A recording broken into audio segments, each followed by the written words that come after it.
சுரங்கம் மற்றும் கனிம வளத்துறையை இயற்கை வளங்கள் துறை என்று மாற்றியது திமுக. அரசுக்கு வருவாய் கிடைக்கும் அறிவிப்புகள் தவிர்த்து இந்த துறை தொடர்பாக வெளியான பல அறிவிப்புகள் அமலுக்கு வரவில்லை.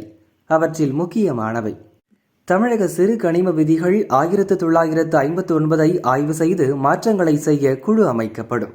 விழுப்புரம் மாவட்டத்தில் ஒரு புவிசார் பாரம்பரிய இடம் 5 கோடி ரூபாயில் மேம்படுத்தப்படும். கனிமத்தை ஏலத்தில் மின்னணு தளத்தை பயன்படுத்த திட்ட மேலாண்மை பிரிவு தனியாக உருவாக்கப்படும். மாநில அளவில் கனிமவள ஆய்வு அறக்கட்டளை 1 கோடி ரூபாயில் அமைக்கப்படும். திருவண்ணாமலை, திருநெல்வேலி மாவட்டங்களில் நிலச்சரிவு போன்ற பேரிடர்களை அறிந்து கொள்ள புவி தொழில்நுட்ப மையங்கள் ஏற்படுத்தப்படும். தமிழக சுரங்க பணிகளில் சுற்றுச்சூழல் பாதிப்பு, எரிபொருள் செலவை குறைக்கும் வகையில் 10 கிரானைட் சுரங்கம் மின்மயமாக்கப்படும். சேலம், திருநெல்வேலி, தூத்துக்குடி, பெரம்பலூர் மாவட்டங்களில் ஜிப்சம் கனிம இருப்பு பகுதிகளை கண்டறிய ஆய்வு மேற்கொள்ளப்படும் என அறிவித்தது எதுவும் நடக்கவில்லை.